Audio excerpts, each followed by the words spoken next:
everybody, it's Angelo with Angelo's Workbench. Welcome back to the channel. My next project is going to be the Revell 2016 Corvette Stingray.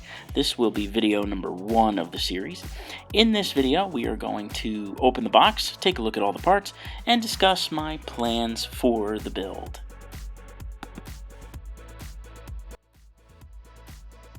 So to start off, let's take a quick look at the decals.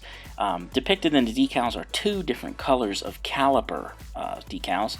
The engine cover decals, the marker lights, both front and rear and the sides, as well as some decals for the seats, the emblems on the car, the gauge cluster and the navigation, and some decals for under the hood. Overall, it will add a nice detail.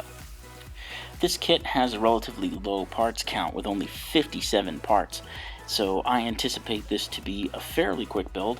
I think I am going to go with a red paint finish that is depicted in the box art. I really like the red.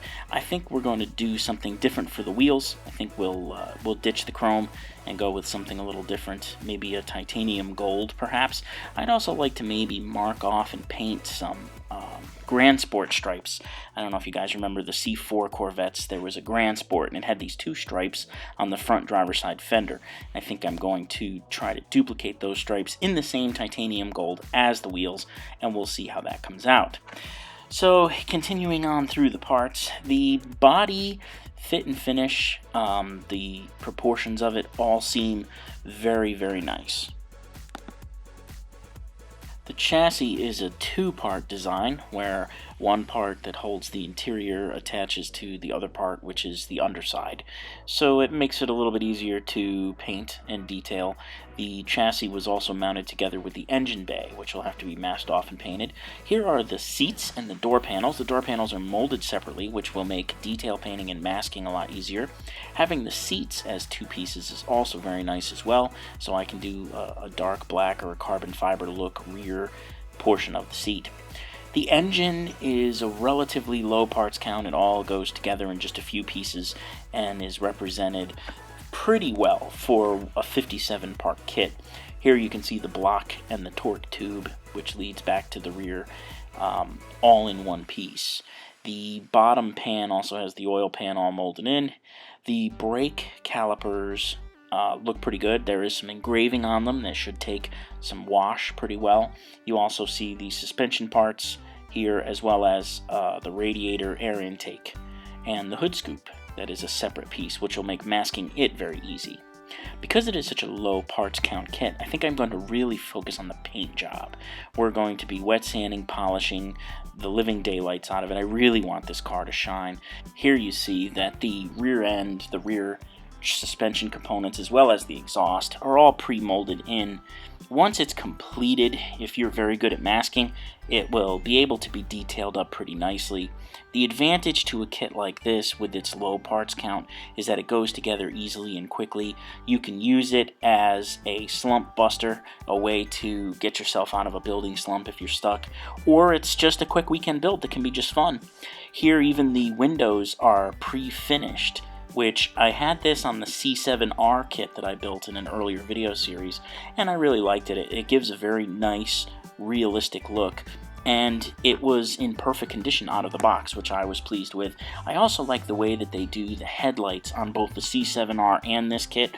The glass snaps into retaining pins, some retaining pins that are on the front of the body, and then the chrome part goes behind it, so it makes it fairly easy to get a pretty realistic look. As you saw just a moment ago, it also has metal axles, this kit. The tires are standard kit tires. They seem to be of reasonable size and of good proportion, with no markings on them at all, so there's no brand sizing or anything. The tread pattern looks realistic, and overall it should yield a pretty realistic result. The instructions are standard Revell for modern kits. You have the paint call out on the left side there, and then on the right you'll see the parts count, all 56 of them, listed and labeled just as they do for all of their kits now. and assembly kicks off. As you can see, yeah, it's a very low parts count. I'm zooming in on that now. You can see there is not very much in the way of parts in this kit, which makes it a great weekend build. You'll see you start out with the engine, move right into the chassis straight away. It is a simplified chassis, as you saw when I was going through the parts. Things are pre-molded in. With some good detail painting, you should be able to get a fairly realistic result. Then you move into the chassis detailing and the interior detailing.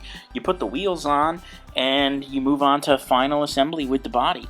Because it's a low parts count and a simple kit to put together, I'm really going to go to town on the paint job. I'm going to wet sand and polish and go for as smooth a finish as I've ever gotten on a model car. I'm really going to focus on it. So that's my plan for the Corvette. We're going to go with red, we're going to go with titanium gold wheels, and some Grand Sport stripes. I think that's going to be really cool. I've done some internet research and found some C7 Corvettes with Grand Sport stripes. So that's what's going to be coming up over the next week or so with some video updates. I hope to have another one soon. Come on back and join me for video number 2, where I will get into building the 2016 Corvette Stingray. As always, please share and subscribe. Helps me out greatly. And submit any questions or comments that you may have. I really appreciate them. Thank you for tuning in.